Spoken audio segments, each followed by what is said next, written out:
And I'd like to call it to open up this afternoon with the approval of minutes.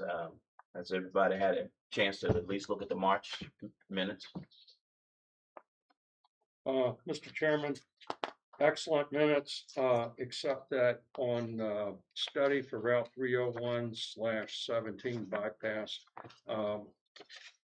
I know that I did state that the entire 301 corridor of Port Royal is on the state and national registers of historic places.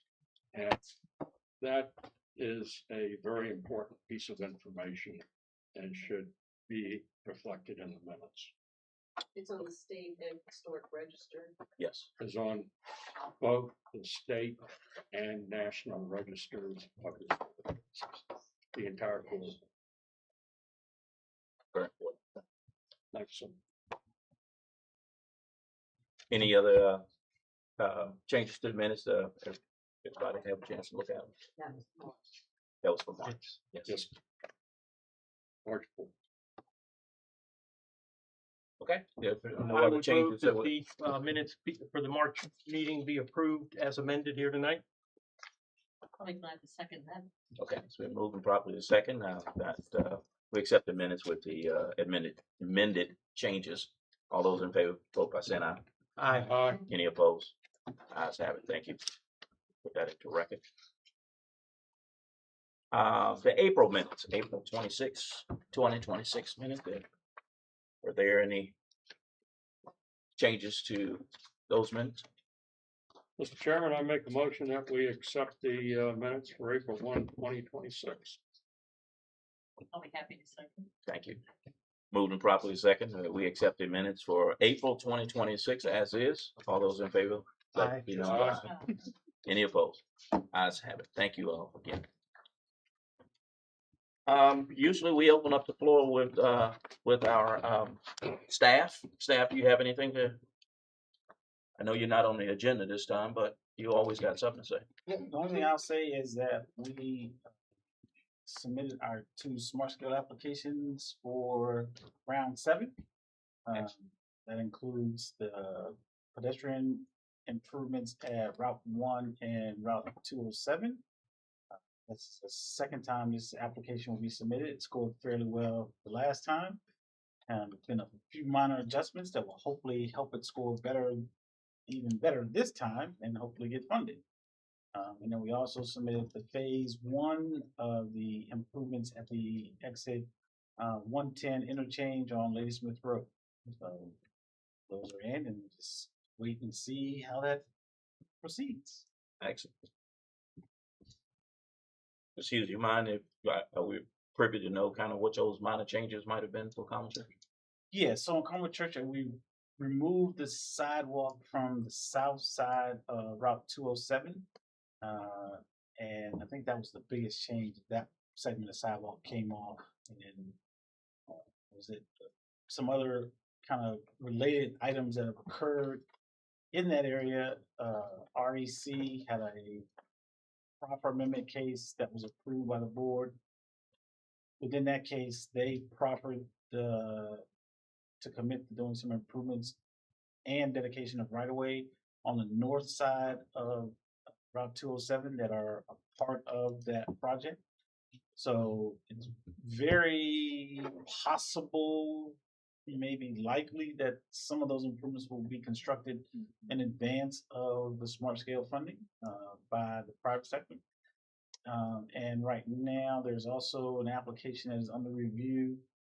It's at the Planning Commission and for the Luck property on the southwestern quadrant of that intersection, Route 1 and 207. And that applicant has also committed to some improvements at that intersection that are would facilitate the smart scale. Is that racetrack?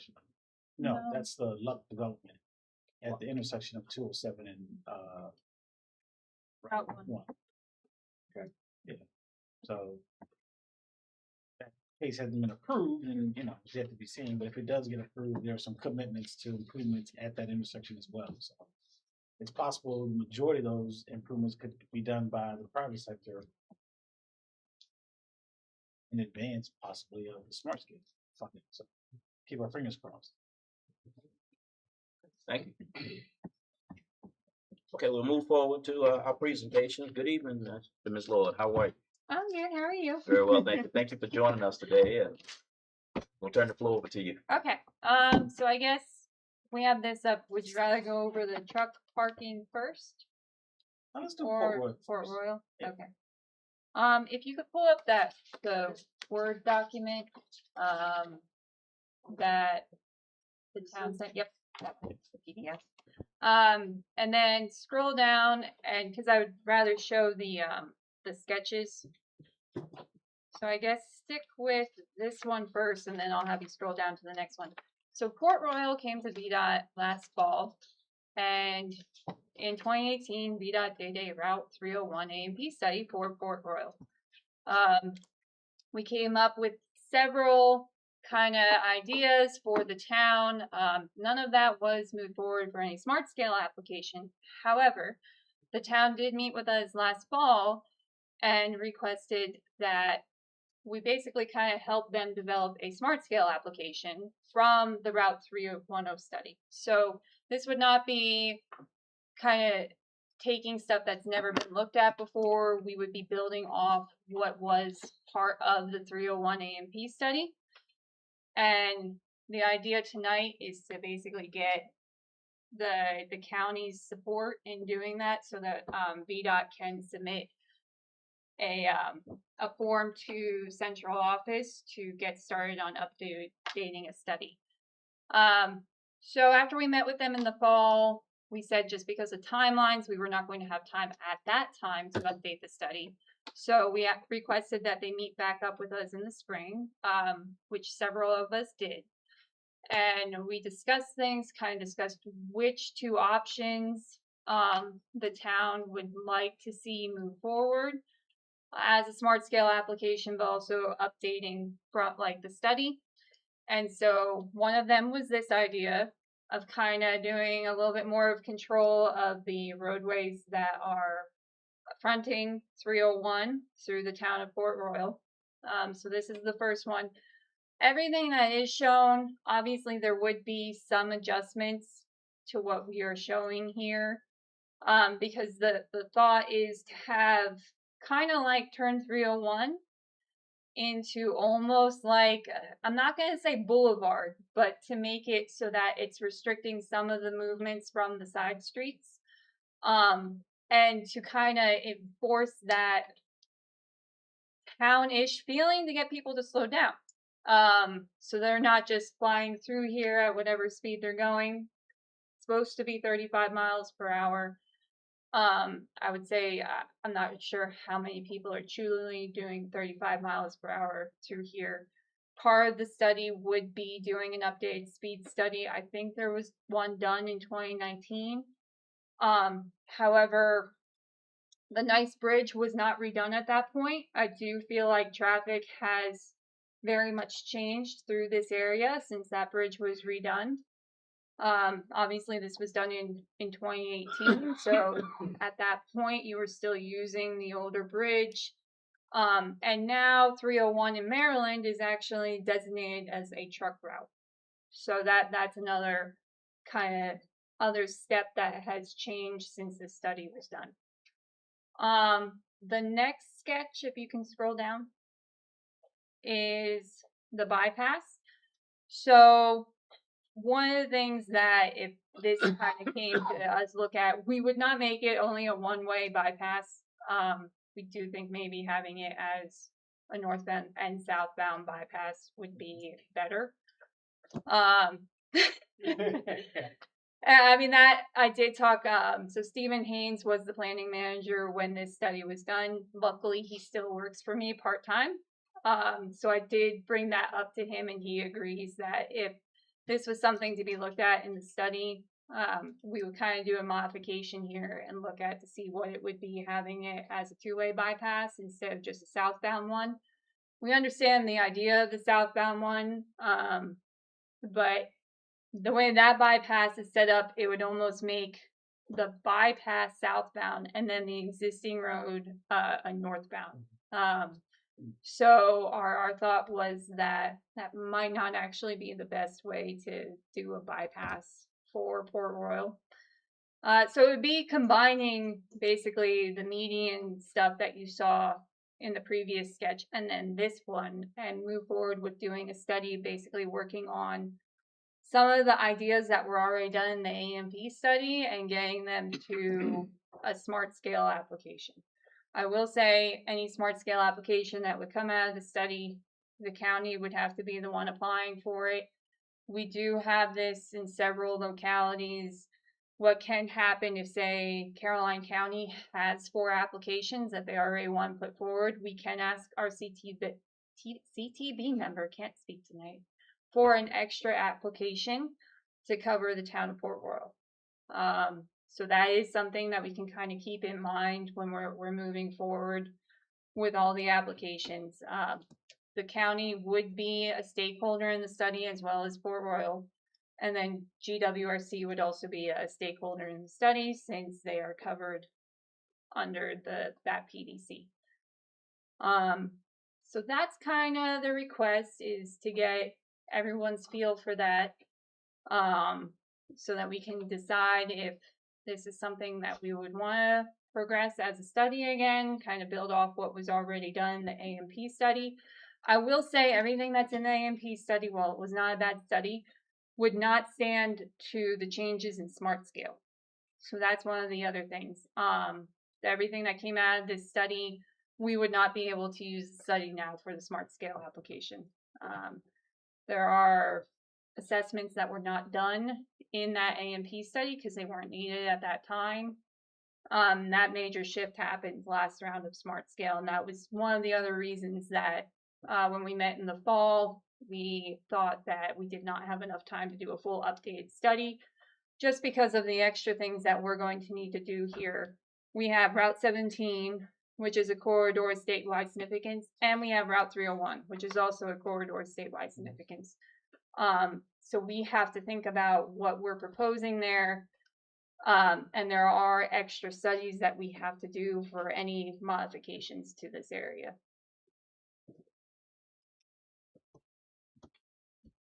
Right. Questions?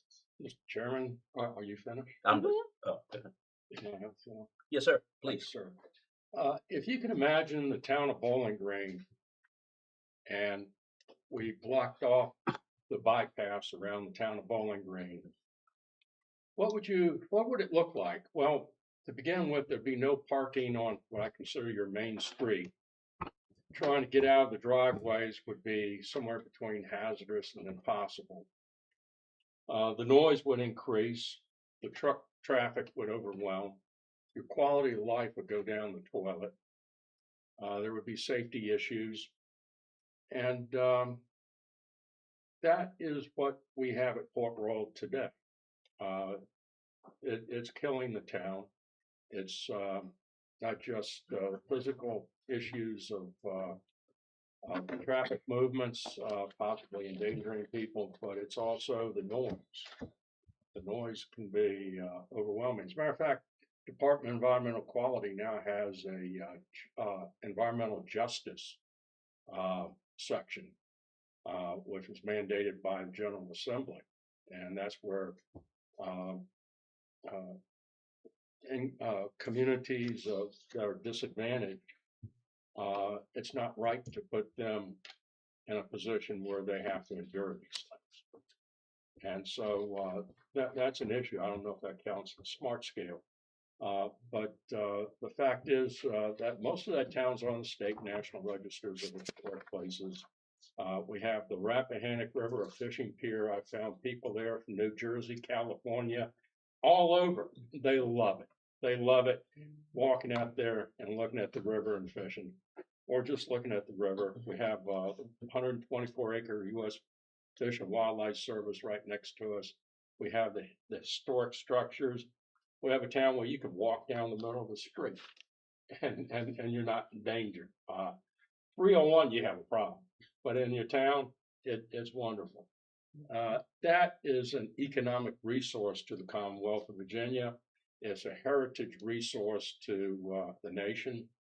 And we greatly appreciate your help. Mr. Chairman, if I could, yes. Alex, I agree with everything you've said. I was working for VDOT at the time the Bowling Green bypass was built. And I was finishing up meeting with some of the landowners and some of the business owners in the area. And the only bad part was they were shocked by the sudden drop of business. Mhm. So everything you said is fine, and I certainly think Port Royal needs a bypass, but that impact to the business owners needs to be explained to them at some point. You're right. You're right. It should be noted about that time, I think, there's something called, what they call it, the internet. That's it. The internet. And instead of buying flowers over at the flower shop that closed up, you don't have to drive over there. No. Just go on the internet and buy it. And there are a lot of small businesses that got slammed by Yeah, but the advent of the this internet. was the mayor himself at the time told me he was shocked at the drop in traffic going to the businesses in the area. Well, that's true. So it's an offshoot and a result of the bypass Yeah. that your citizens, the citizens of Port Royal, may not anticipate the full extent of. Well, what happened then in Bowling Green might not be applicable to Port Royal. Our goal economically at the town of Port Royal, and we're doing our comp plan now, Right. and the central idea is simple. Port Royal will become a destination. If you're not gonna do business in Port Royal or avail yourself of the many wonderful things we have there, please go around. Yeah, keep going. And that's especially true of the tractor trailers. And it's kind of difficult to make your turns quickly into a business when you have a tractor trailer behind you going 45 miles an hour. Right. By the way, and I think you've heard this before, but it's applicable to not just Port Royal, but everyone else.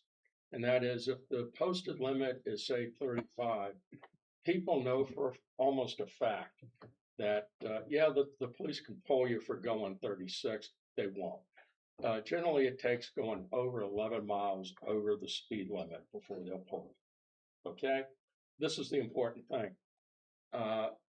There's a difference between the posted speed limit and the real speed limit. The effective real speed limit in Port Royal is 46. They will not pull anybody going, say 41, 45. Actually, up in Washington, D.C., there was a big lawsuit that people who went 10 miles versus 11 miles over the speed limit, and because of the mechanics of the computer rate of error, it was a big lawsuit, and the people won. Hey, I was only going 10 miles over, not 11 miles over, or I might have been going 11, but because of your error, I was only going 10. And that's where we are today. There's a posted limit and a real limit. And that's for Bowling Green, Port Royal, Carmel Church, everywhere else. The other thing is, going back to the comp plan, we need to quickly decide what we're doing so we can put these corridors in the comp plan and preserve these corridors. I'm 71. I probably will not drive on that bypass. It's probably 10 years out or more. So I'll probably be dead when that happens. But we're here today, not for ourselves, but for the next generation. And if you don't mind, I'd like to say also, to piggyback on what you were saying, and also Mr. Street, it is important for our businesses. I certainly respect that. But however, if we compare the businesses to the to people's safety of people's lives, that's the important thing. I don't know. You're in Port Royal, though, right? You're in that area? No. Oh, you're not? Okay. But anyway, if you just sit out there, if you just go out there and sit out there for 5 minutes, you will see. Mhm. So all you need is 5 minutes. Right. And you will see 60 and 70 miles. Well, I won't say 70 miles an hour, but folks come They barreling blow through right there. through there. I Yeah, do they know barrel that, through yeah. there. Yes, indeed. And it's not a safe situation. Right. So yeah, I would think we would impress upon people's minds more so the safety. Right. Question about the bypass or the proposed bypass here. Is this land county land or easements or something from private property? How will that transpire? So I know it's probably private land. I don't think this is owned by the county, so then that would be a right-of-way cost.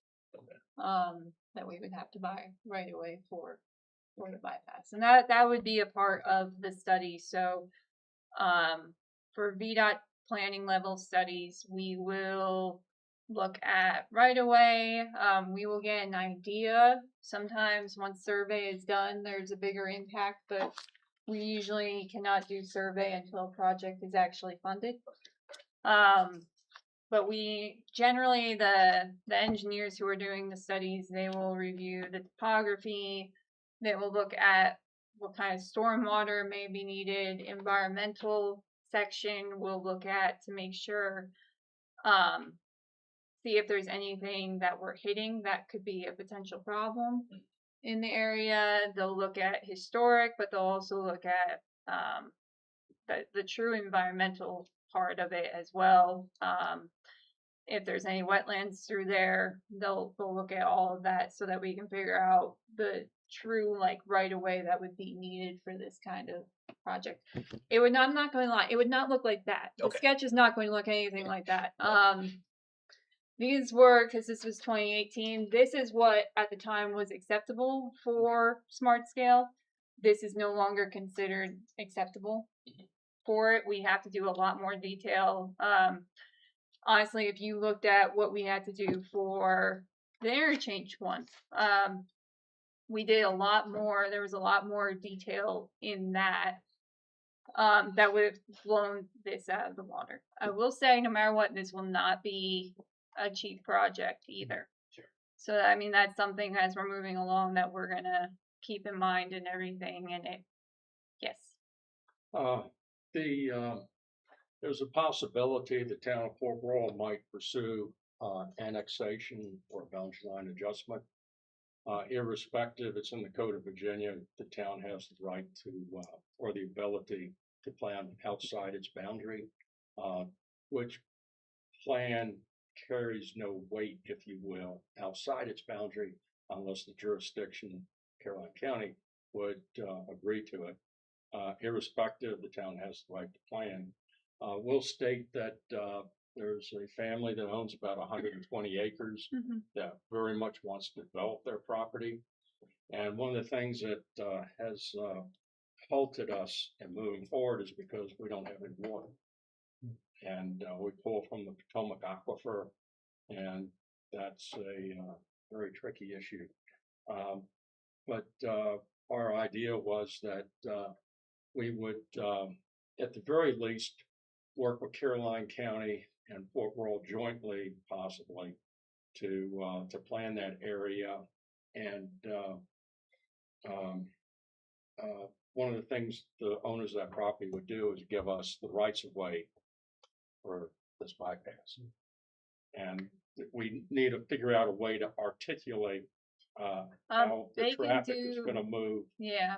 They And- can also, just so you're aware, if that did come to light and everything as we're moving forward, if they still want to do that, they could do like a letter, like a donation letter, for the right of way. We still have to have some kind of right of way fee for that piece of property, but it would cost wise most likely help with reducing some of the right of way And costs. you're for it. gonna need some way to get the traffic over under the bypass, and the soils there are pretty much Wickham fine sandy loams, and that's sand and gravel.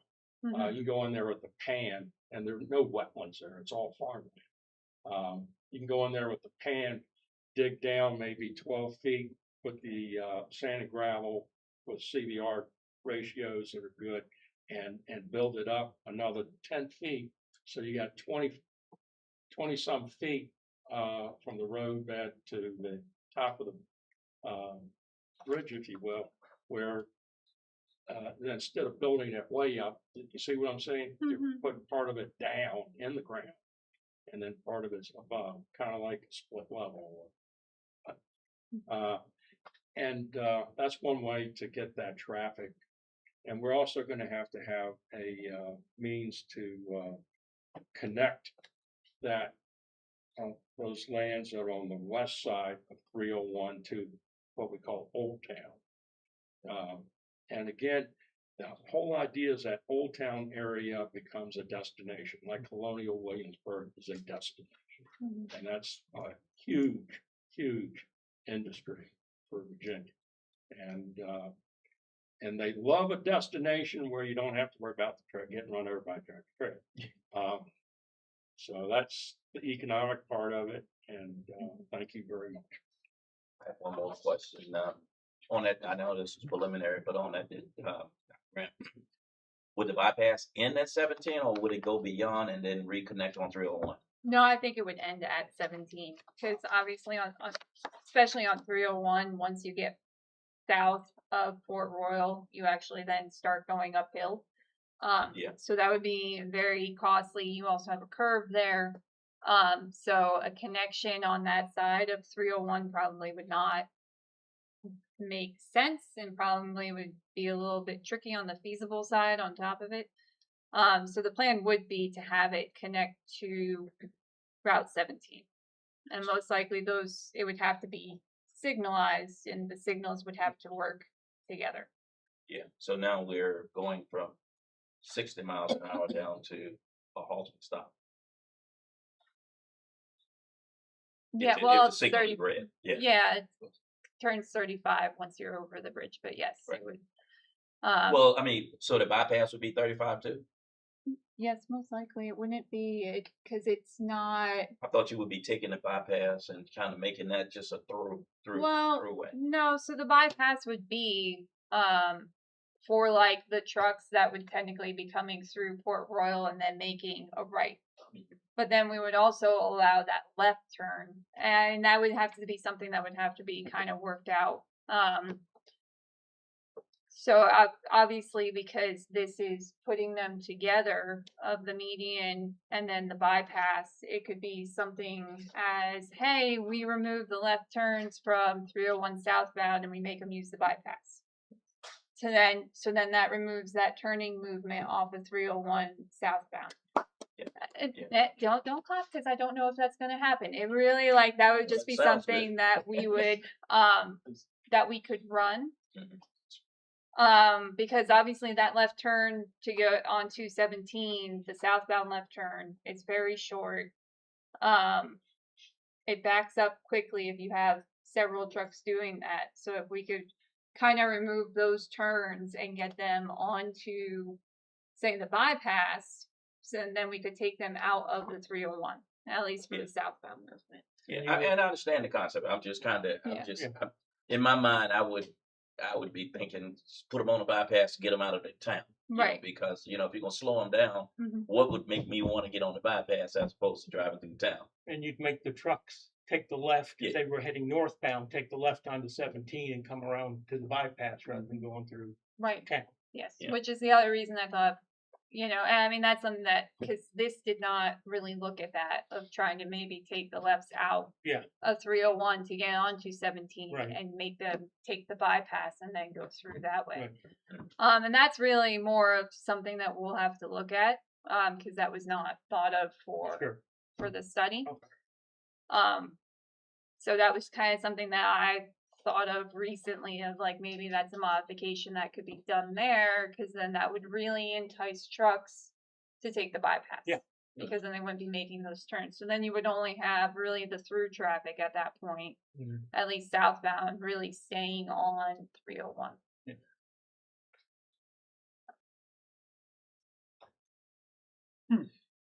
So you just want us to approve further study or recommend further study? Recommend further study because it's really going to be up to the county Okay.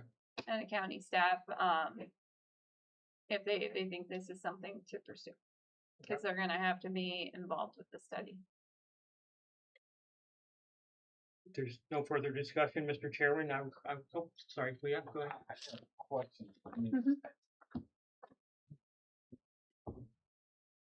I'm perplexed at the stop movement at 17 for the southbound traffic.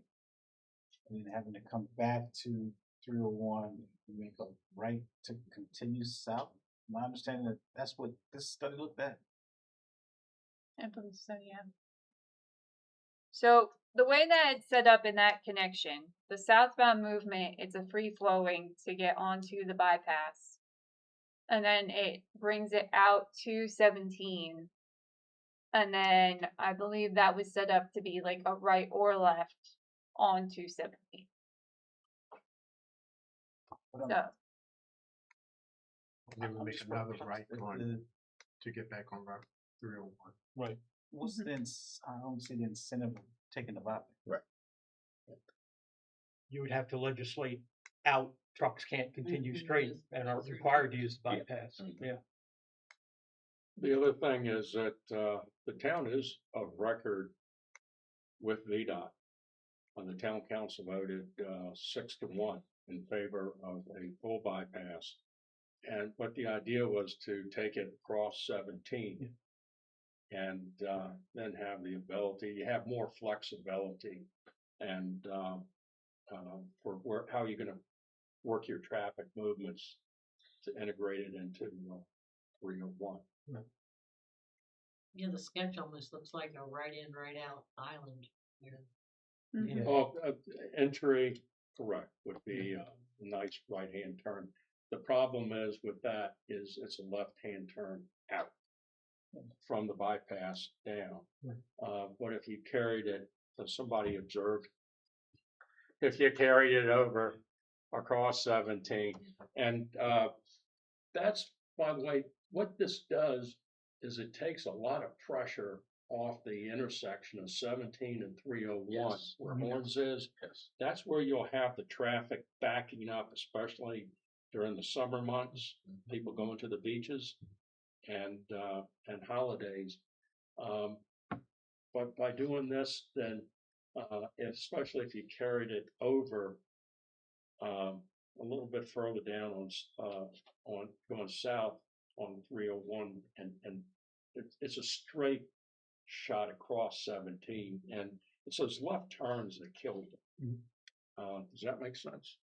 For some reason, they're not gonna look at that extension across. I don't know. That's up to the. I mean, this study did not. Mhm. I would say we'd have that, as I said, the feasibility of connecting it back to 301. Because the moment you get onto the south side of 301, you immediately start going uphill.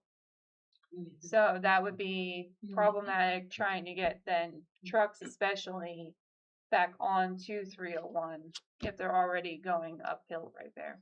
Yeah, And a curve. I think if it just merges right onto 301 further south, it would be a whole lot easier than going through that intersection. And by the way, the original study had it in two parts. One was the intersection, and the second was how we're gonna work 301. And what this does is address both those issues.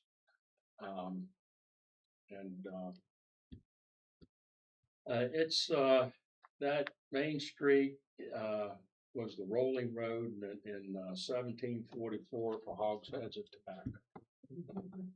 Really, truly, that's your 301 corridor through that part of Carroll. So the other question I have, Cassie, is Mhm. in the 2018 study, it just kept 301 north, so truck traffic going north would stay on 301. Mhm. What that would do is at least cut it in half. Yeah, I guess I'm just thinking about going forward.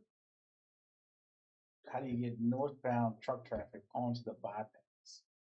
I don't think I'm not really sure if the plan would be to have the truck traffic on the northbound pipe, like to make I don't think it would be to make trucks make that left to then make a right to get on the bypass.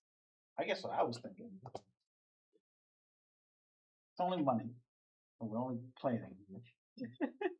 But I guess my thought was two thoughts. If the bypass continued across 17, and if it was truck only, if there was like an acceleration portion of 301 as they went up the hill, to allow them to gain some speed to get back into, merge back into 301, which for the southbound traffic would seem feasible.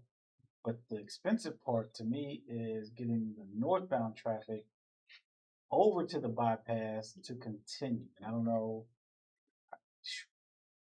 that is, Yeah, you from need an an engineering overpass or perspective, something, It'd have to yeah. be overpass, yeah. yeah, Yeah. but just from a space that you have there, the physical space and the physical ability to build something that they could navigate seems problematic. Yeah. Um, yeah, it's interesting. It's an interesting dilemma. It's The town did the mental gymnastics as well yeah, about sure. that. I'm sure. And at the very least, if we could get that couplet, northbound articulation of the traffic onto a bypass is fantastic. That would greatly help the town and again, as a historic resources for the nation and the state. But at the very least, we need the couplet. At the very least, but it's great and to reach for it and try that full bypass, and that's what the town is on record.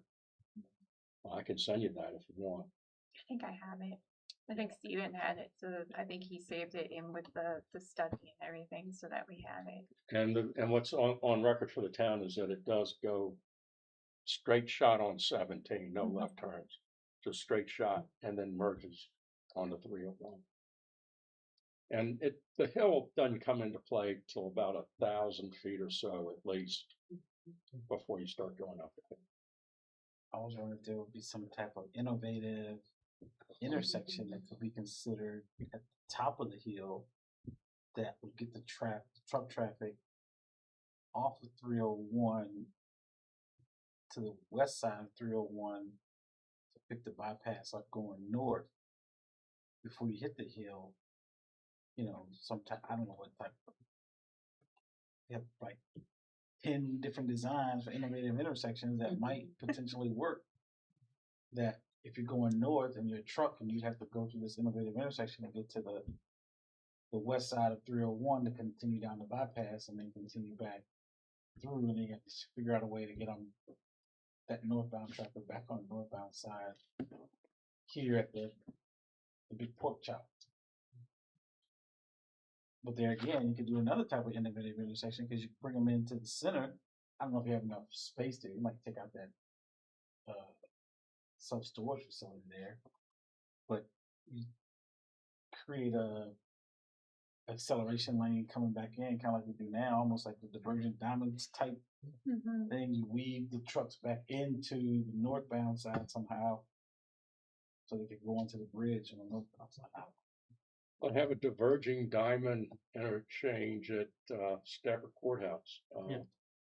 And that moves quite a bit of traffic, doesn't It it? does. Yes, it does. I don't know if it'll support Buc-ee's, but It'd be interesting to see what they come up with as in terms of alternatives. But I'm just, to me, when I think of bypass, and I think if the goal is to move trucks and keep trucks out of the town, you have to provide a viable way for them to maintain movement and make safe transitions. And so, and I think that will achieve, I think what the state's supports is probably this route as a truck route. I mean, I don't think they've said it at this point, but the idea has been floated. I mean, it's been put out there that at some point 301 might get that designation. in Virginia. Yeah. I mean, it didn't happen here this last go round, but I mean, it's like most things like this. At some point, some administration or someone at VDOT is going to think that's a good idea and get support from the powers that be. So, because we don't operate in vacuums, and so it only. The most important thing right now is to try to create viable corridors. In other words, the questions that have been brought up this evening need to be addressed, and good engineers come up with a good plan which you can, I know you can. And then we need to put those corridors on paper and adopt them so your corridors are protected. One of the great tragedies of Virginia is that our road corridors are not really established and ahead of time. And consequently, you're trying to play catch up.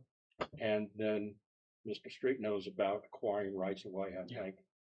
It becomes incredibly expensive to get the corridors. So why don't we get ahead of it? And that's what we're trying to do here now. It's called planning. Novel idea. Pardon me? It's a novel idea of planning. It is. You know, I look forward to seeing what they come up with. I mean, it's an interesting dilemma to try to solve. I think Mr. Street's comments are, are important comments about the impact to the businesses there. Because what's to restrict passenger vehicles from taking that same bypass if it's available to them? I can see the passengers still coming through, but this is a truck only bypass, so to speak. Not truck only, but all trucks must go use the bypass, so to speak. Right. But then, like I said, what's to prevent passenger vehicles from taking that same route and then having a negative impact on the business? The town of Warsaw has a bypass now, and Warsaw has really done well. Why? Because they're a destination, and you get that through traffic out, and what you have are the people that want to be there, and they want to be there because it's not like the rest of 301. It's different, and we definitely have that. And the town is improving. We're coming along well. Well, I think it's a good idea. I think there are other pieces to this puzzle that we can talk about offline, and I think will help facilitate what the town is trying to accomplish. And I would tell us that there are some very significant resources in the town, and I think there will be a lot of interest in people seeing those resources. I think it'd be interesting to see the other pieces of the puzzle to help that happen. So. Okay. So then I guess, yes, you guys decide on if you support it, and then if you do, Leon, then the next step would be I would need an email from you basically stating that you support basically the moving forward with kind of relooking at what was done for the Route 301 A&P study for Port Royal and building a study off of that would support a smart scale application. And Cassie, right, if we did that and got the study done, the project is smart scale eligible, meets all the V-Trans needs and everything else. Okay. Oh yeah, there's a bunch of V-Trans needs in here. So, yep. Does the board need to act? Are we just recommending to the board that they approve the study?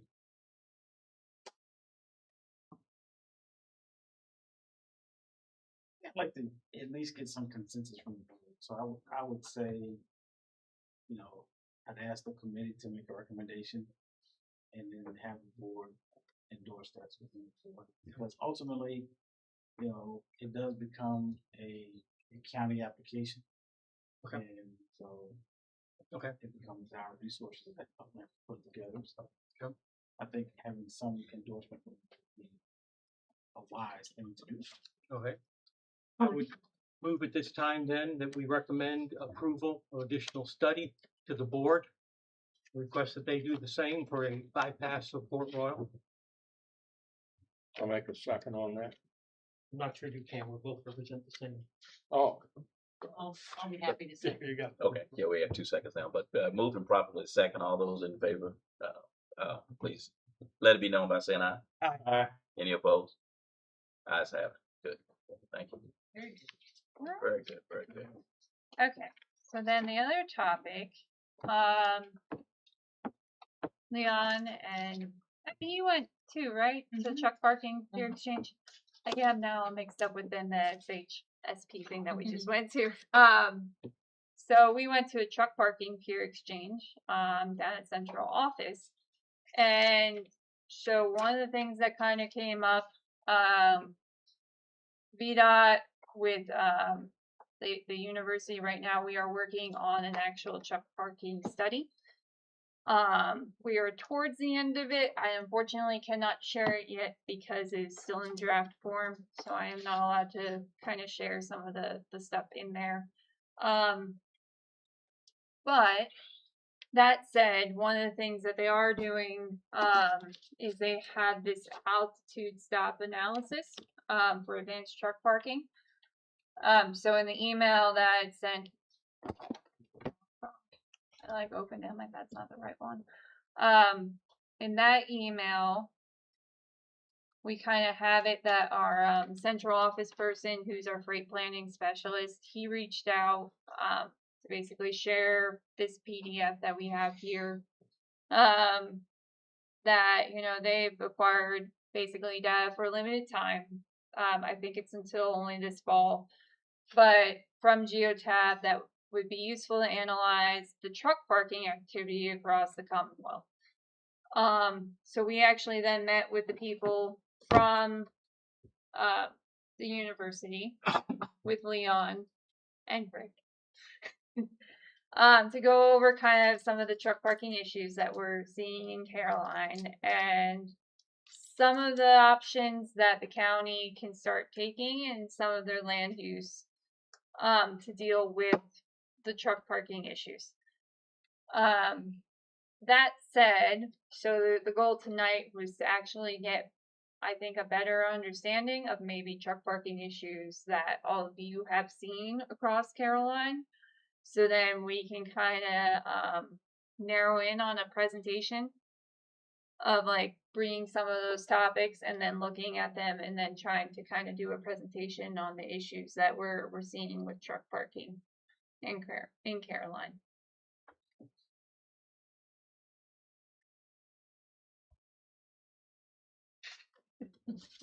So Leon, if you want to go first. Well, I will say this. I didn't realize how uninformed I was about the need for truck parking across the Commonwealth until I went to this meeting. And I don't think I didn't truly appreciate the need just by exiting at 104 in the mornings and seeing trucks parked on the shoulders. That's just a small snapshot of a larger issue.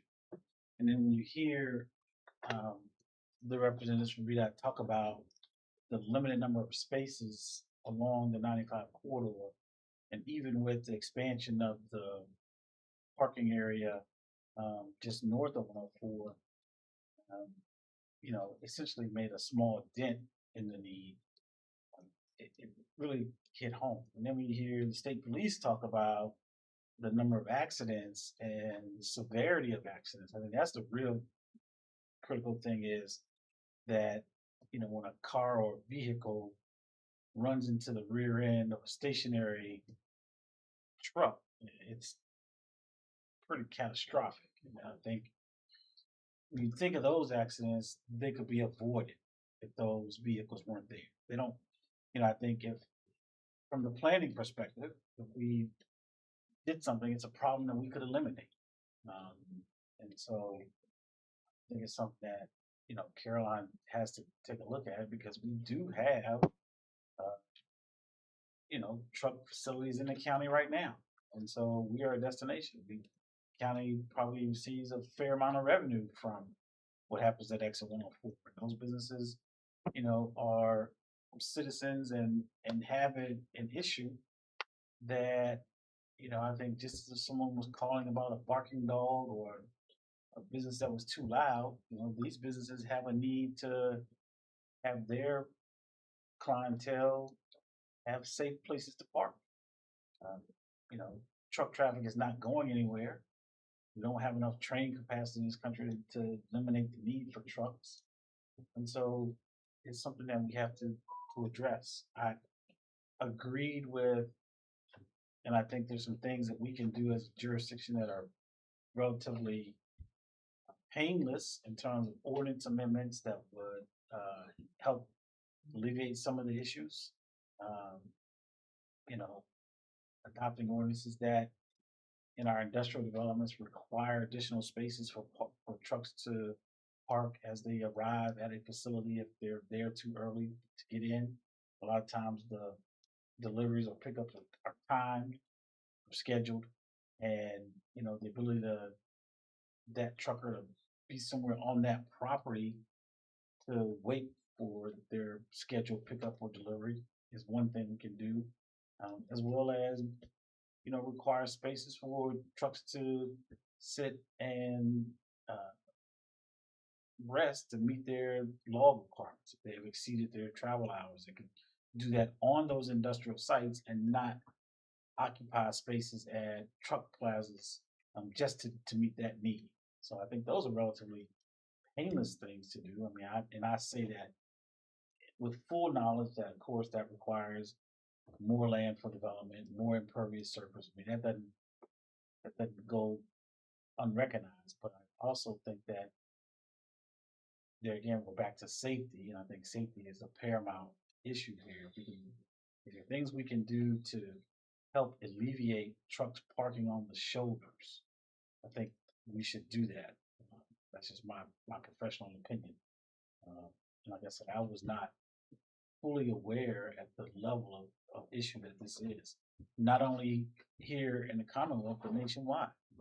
And there were some very good presentations from representatives from the state of Florida, the state of Ohio, state of Pennsylvania, about some of the innovative things that they are doing in those states to create opportunities for truck parking. I think some of those ideas, could be instituted here in Carolina. Now, I say that with the same caution is that those ideas require space, and Caroline is a growing county, and so we're on the 95 corridor. That's not going to change. Our geography is not going to change. So the amount and traffic is only going to increase along the corridor. So I think we have to be very strategic about how we look at and investigate places for trucks to park. And are there opportunities to maybe even monetize, this opportunity? And I think it's some creative thinking and some exploration of what's being done around the country. We might be able to find a way that this becomes further an economic benefit, to Carolina. It may not be a extremely economic benefit, but if you can, from my perspective, if you can find a way to produce revenue with little impact, then that's what we should look at doing, especially given the fact that the trucks are already here. So it's not like we're introducing a new traffic or vehicle type into the community. It's already here. And so we've already welcomed those facilities here. And so I think it's like any industry or anything in the world, pollution has to occur for it to sustain. And I don't think, this industry is any different. And I was encouraged by the representative from the National Truck Stop Association, is that what it was from? And his words regarding what that association and their members expect and want to see in truck plazas. I mean, he that both the truck stop operators and the truckers want to have safe places for their truckers, their customers to park and, and have to spend those few hours that they're there. They want those to be safe areas, and they've taken great strides in security and monitoring their parking lots. And so I think there's this, he emphasizes that there's kind of this idea or perception that truck plazas are a place of ill repute, where just the worst of the worst are there, and only bad things are happening. Well, you have to look at the other side of that coin, and that understand that those truckers have families and have children, and want to go home to their families as well, and so they want to be in safe places, and so they take great strides in making sure that those areas are safe. Does that mean that there aren't problems? It doesn't mean that at all. But I mean, I think the recognition that the industry is aware of that perception and doing anything they can do to combat it, I think is important. So, I think it's one of those things that we have to really investigate and kind of do our part as a community to support our local businesses and do our part to make our little portion of the 95 corridor more safe. Yeah, and then so I mean, I think you kind of touched upon some of the topics that I kind of put in the email about the truck parking. Was that so right now, based on the study, the stuff I could kind of grab from the study, the ordinance quality score for Caroline is a 0. And that just means that there's not really any strong ordinance really about the truck parking portion of it. Total truck parking count right now is just under 8,000 for the county. And then the industrial sites are 13. And that's when the study was done. So the study, while they're still working on it, that information was probably grabbed about like a 1.5 to 2 years ago. So some of that could be slightly out of date with any truck parking, if anything additionally has been added since that they grabbed that information. So can I clarify that 8,000 number? What exactly is that? So that is like the total trucking park count. So that probably also includes like the rest stop that's on 95.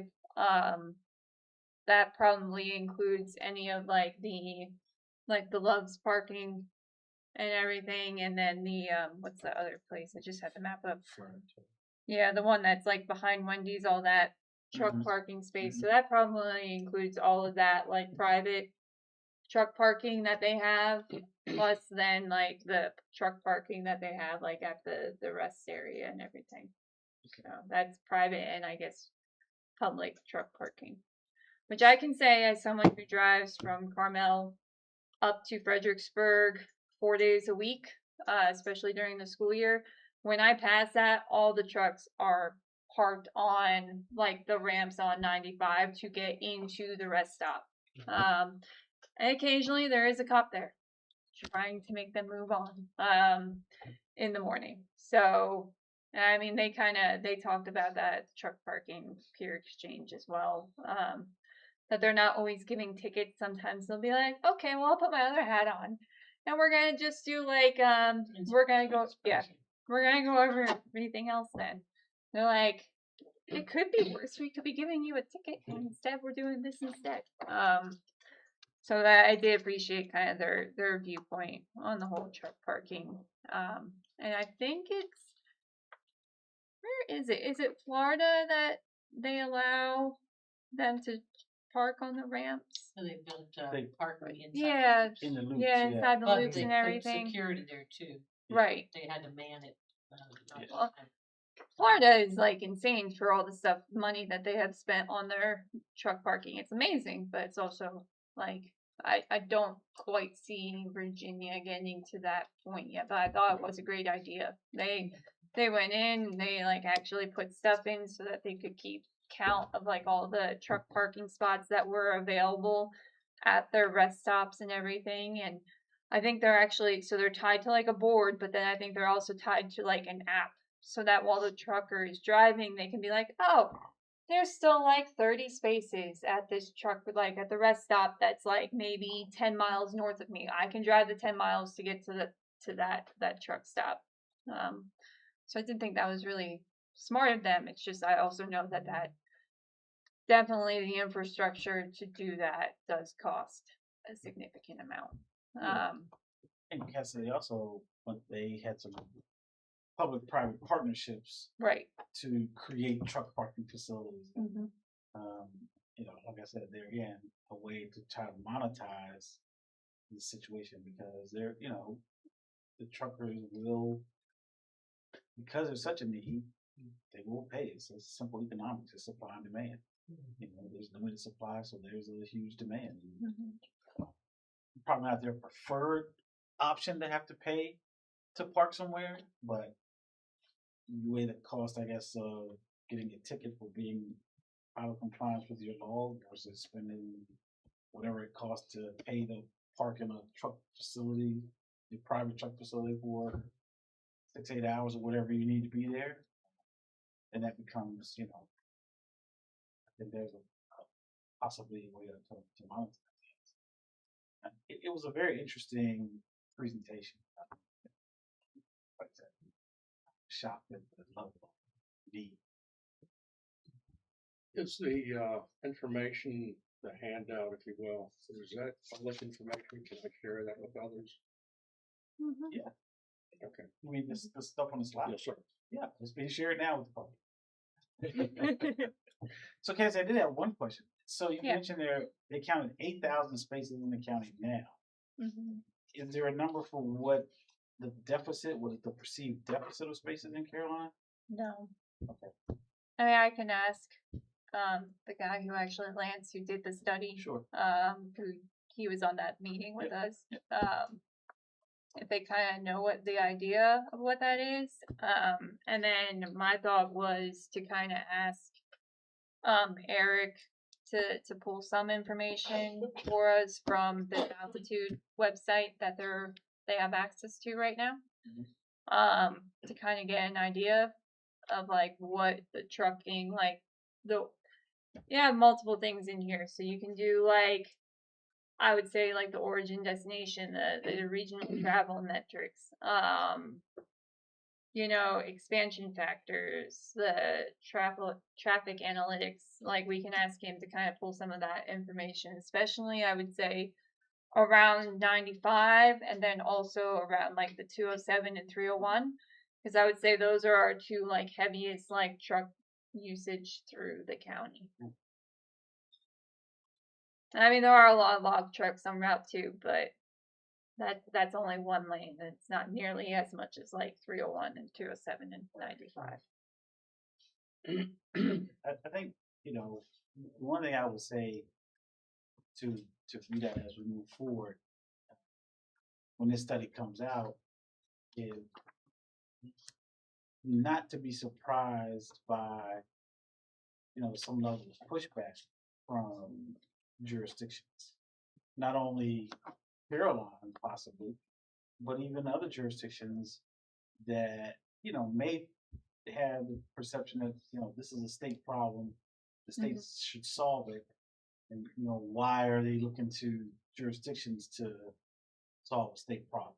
And I think that could be a perspective that gets presented, and I'm sure someone will say that. And you know, I don't know if there's a good answer, or you know, how we don't respond to that. But, I think if you look at this from the perspective of an altruistic perspective, you know, it is kind of the same reasons why do we have schools, why do we educate our society so that, you know, all boats rise with a rising tide. So it's kind of the same scenario here. There may not be a perceived benefit to the entire community, but there actually is when if we can find a way, like I said, there again, to monetize additional trucks in the county at those very strategic locations where trucks are already, you know, where they already are. There might be some way to make this a beneficial thing. Said it's going to require some strategic planning because we don't necessarily want to. I don't say necessarily. We don't want to end up in a situation where we take valuable land that could be developed for, you know, development that would produce even more revenue, provide even greater service in the name of trying to solve this problem. So, like I said, this is one of those problems that is it can be solved. It's just going to take some burning of some brain cells to come to a good solution. Yeah. Okay. So then I think my goal from my side would be then I will talk to Eric about pulling some of the information that we can get from altitude.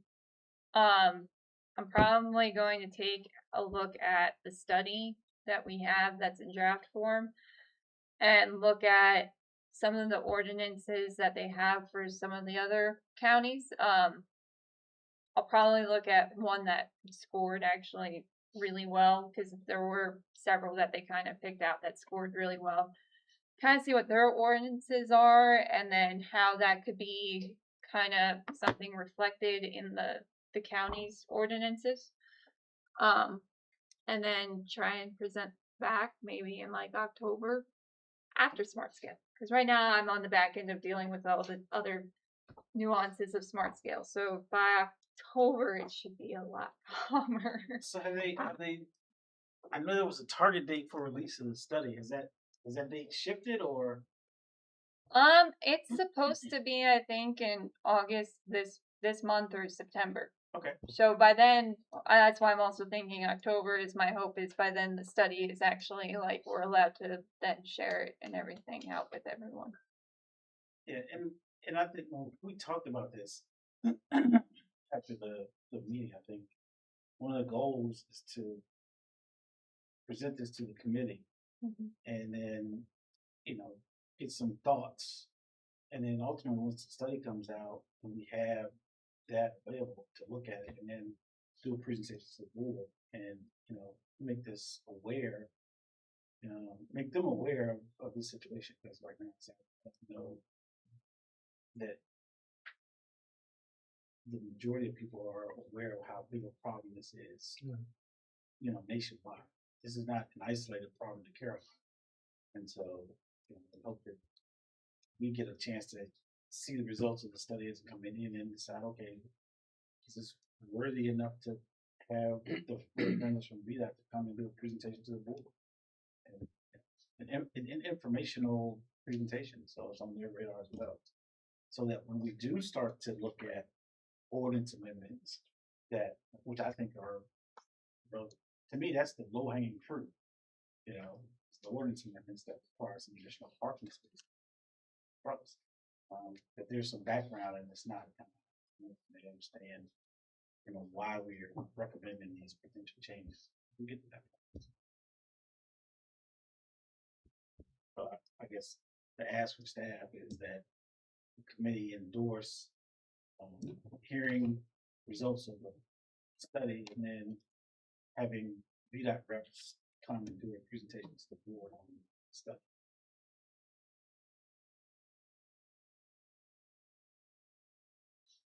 So that's what I ask you, Mr. Chair. Yes, sir. I'll wait for a motion.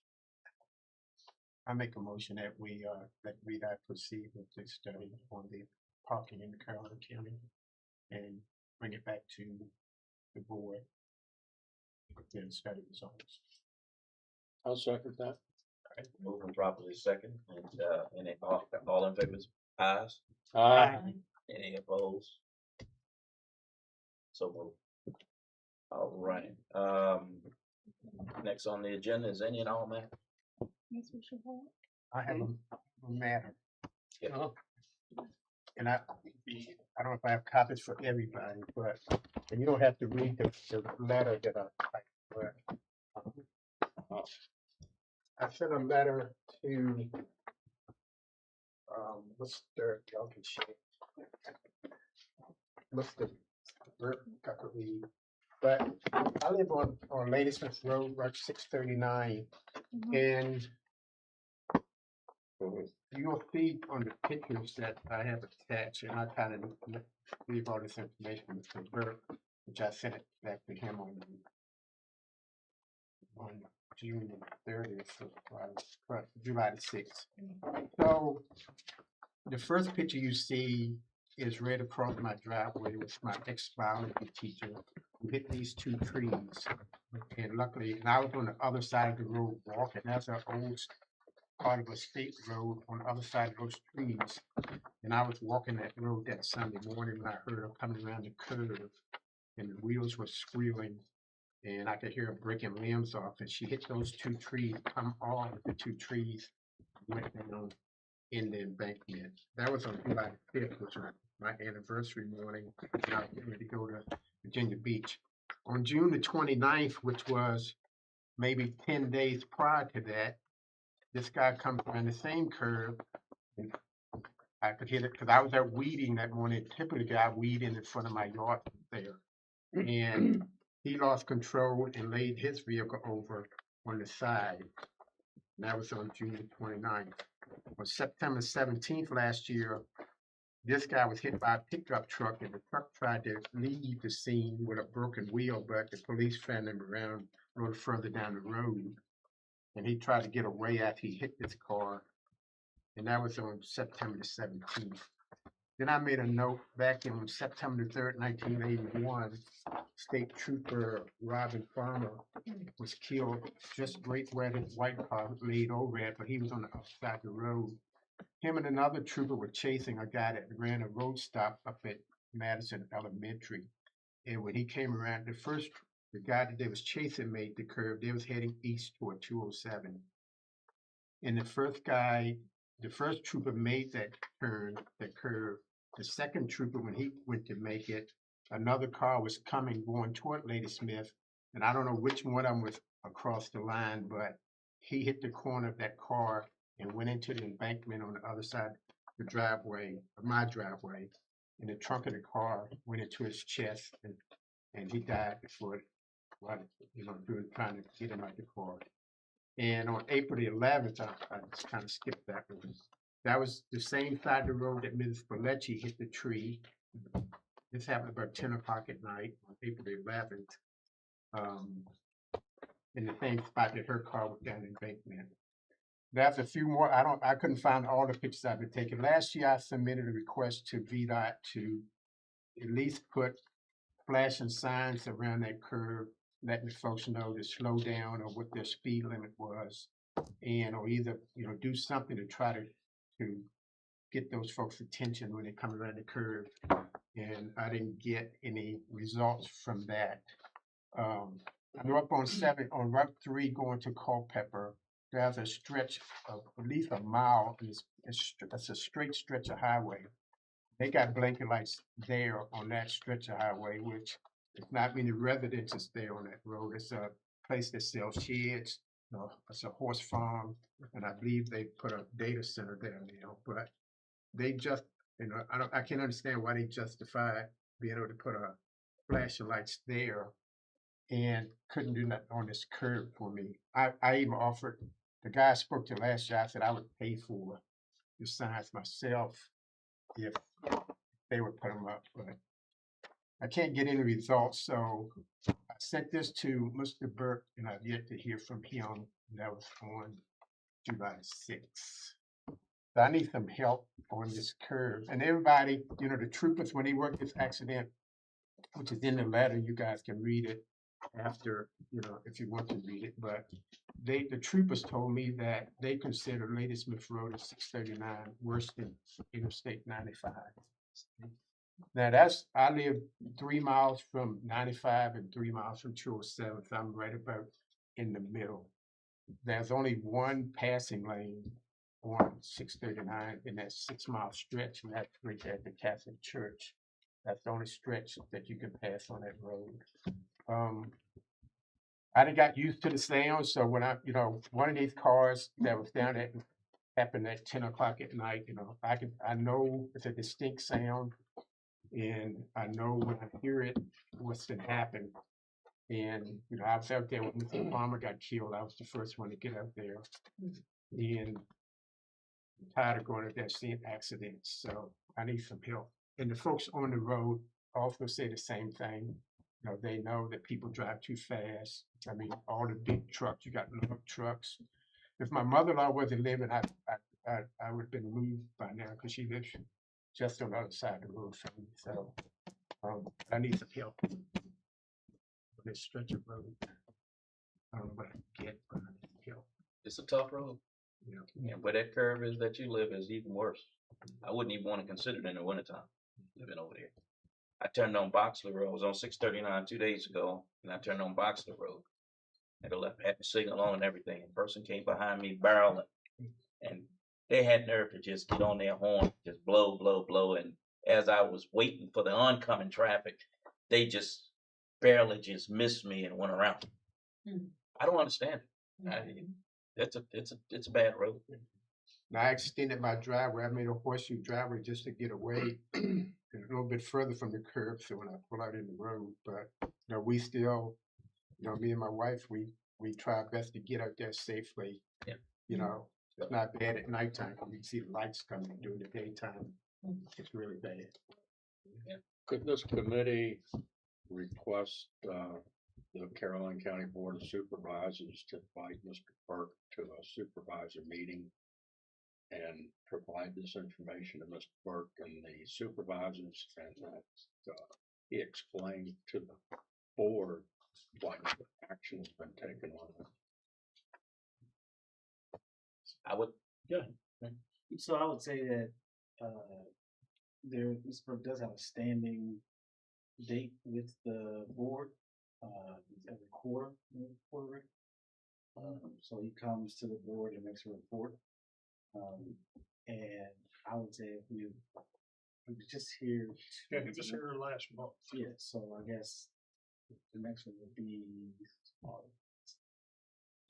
October. Yeah, so I would say, Mr. Rollins, that we certainly pass this information on to Mr. Thomas. But Mr. Thomas was copied on the letter. Right. He hadn't seen the pictures, but I copied it. Right. And so I would say that as we get closer to that time, Mr. Burke is going to be at that due report to the board, that Mr. Thomas raised that issue with him there. But I would say in the meantime, as staff, I would ask Rick, if there's anything we can do in the interim to take a look and see if there are any items in cash that just need to go up to. Does this have an address on it? Where? Yeah, my address 11308. It's in the back. I work directly for Walter, so I don't know if I'll see him tomorrow. He's going to be down in Doswell at an event, but I'll talk to him on Friday about it and make sure he has this and let him know it came up tonight. So, I don't know this area, so I'll look at it. Okay. I'll swing out and look at it tomorrow, maybe, but. And that's probably the best route to try to be nice and, work through the system. But let them know that it's important, and I've never seen such a And that's, Concentration. I mean, compilation of tragedy. That's what this is, tragedy. Yeah, we had one on Decatur Road where a guy sent a whole slideshow, and it just had crash after crash after crash in his yard. And I think the one that hit home most was the school bus that had gone off and was over in the woods. It was empty, I would assume, but so we did do something there. I had our hired equipment contractor come in and build a wider shelf, and then we paved a wedge on the shoulders. So there are things we could do. I don't know this area, and I wasn't copied on this, so I'll take a look at it. my I'll phone talk to number's him on there Friday. too, so I'm willing to meet with, someone needs to. Oh, But okay. it's just, there's a lot of traffic on that road now. And, I mean, all the big trucks come through there. I mean, when I built the house, when there was traffic there, but like I was saying, if it wasn't for my mother-in-law living next door, I'd been moved by now. Thank you so much for bringing this to our attention. and while we're on that, Thanks for listening. yeah, thank you, Rollins, for that. Yeah, hopefully we can get some traction. Not as bad, but Mr. Spurlock, I know a couple meetings back, we spoke about it. Panola Road and Signboard Road, you know, still getting calls on those. Has anybody had a chance? from your For department? site distance? You know, during the winter time, they had those, you remember they put the pipes under the road, but, it was major drop offs on each side of those areas. I think you had some cones up there. I haven't been to either one of the roads lately to see if any improvements, but I just wanted to put that back Okay. on you. And then I got a call, for Antioch Road, Route 628. I don't know what the problem is, but I understand that there's a lot of potholes or something there, but if you could just pass that along to someone. Which side? On Milford? I don't, Yeah, okay. I don't know. I'll have headquarters come out tomorrow at both locations. Steve, do you know where Wayne Charles live? Yeah. Can you tell him where? Cause he says right in front of his home. I don't know what the address is though. No, but I mean, he said, If you- Oh, where Wayne Charles, so you know where Ace Hardware is at? So when you come off, let's say if you come down up to. Yeah, I came Mhm. down and then turned on Nelson Hill, so when I cross Antioch, is it on the right or the left, like towards Old Town Milford, or on the other side? Wayne's on the, east side of the Milford. Okay, His house is on the left side going to Milford though. So he's, Wayne is probably about not quite a mile from where the Antioch and that road crosses. Yeah, he lives on the left hand side. I'll send our area headquarters out tomorrow and see if I need a patch and stuff. So I've got one. You gotta matter.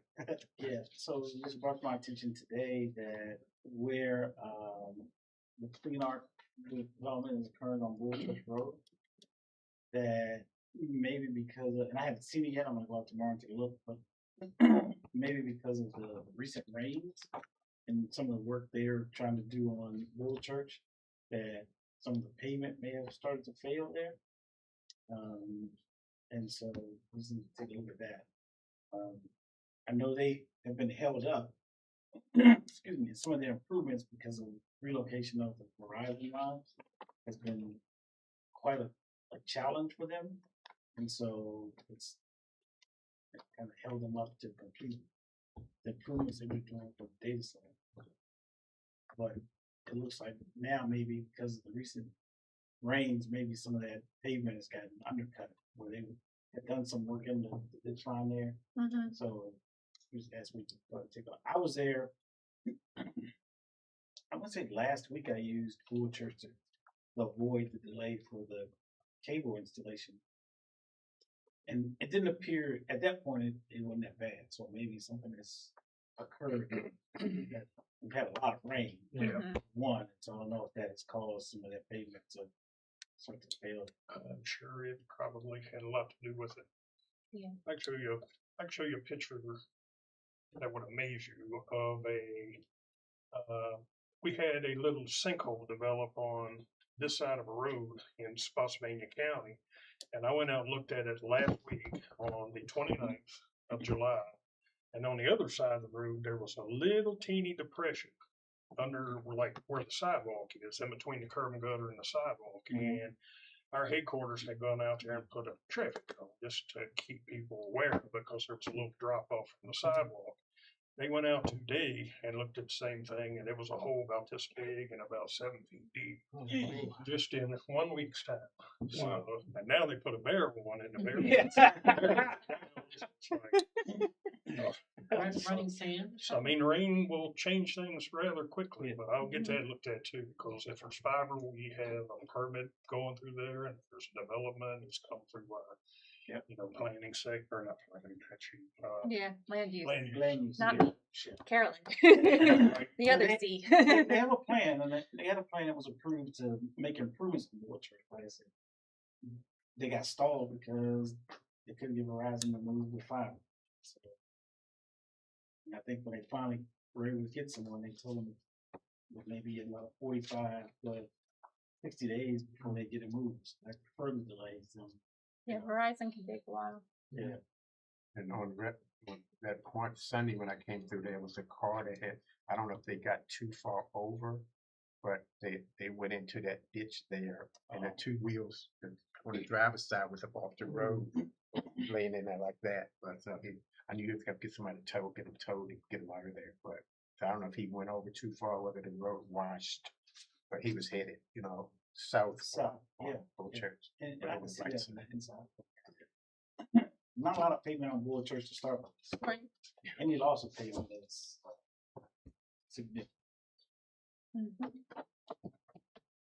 And I'm gonna reach out to The supervisor, for Port Royal told me that a number of her constituents are complaining about the intersection of Gatewood, and Route 1, and it's a line of sight issue that, when they go to the intersection, they can't really see what's coming up or over the hill.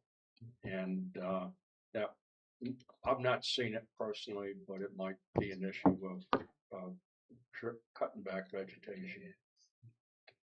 Gatewood and Route 1. yeah, just north of Edison. Mr. Bees. Yeah. Oh, Yeah. That vegetation at that, is it fairly flat through there? It's flat through there, but vegetation grows. Be cropped and. Yeah. Might be more sun. No, I know where that is. She said, I was near Mr. B's. that- where does he Yeah. have this Yeah. Mr. B? Yeah, yeah. No, I drive by it all the time because I live in Leeds. Well, thank you all for meeting. Any other concerns, any matters? So Probably drove by your house on the way here, cause I get off, I took Route 1 all the way to Ladysmith Road and then that all the way to 207, so. I had to pass the area, I guess. I know I drive by your house because I take 639 all the time. Just so that you don't see his house, but you get it at curve. Yeah.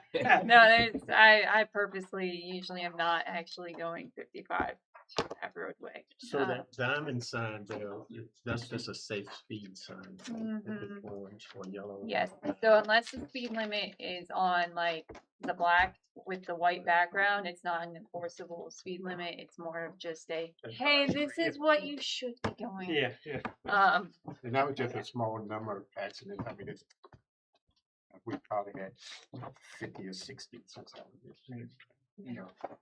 I said, one guy, the last guy, he said, you taking pictures? I said, yep, I'm taking pictures every accident that happened. And I know the State Department will believe me when I tell them that I really have a lot of accidents. I'm just taking pictures. So. Very helpful. Motion to adjourn. Second. All right. Move properly second. We'll see you all on the next month. Thank you all thank you very much on behalf of the town of Port Royal, thank you all. Sure, next. Okay. Thank you, sir.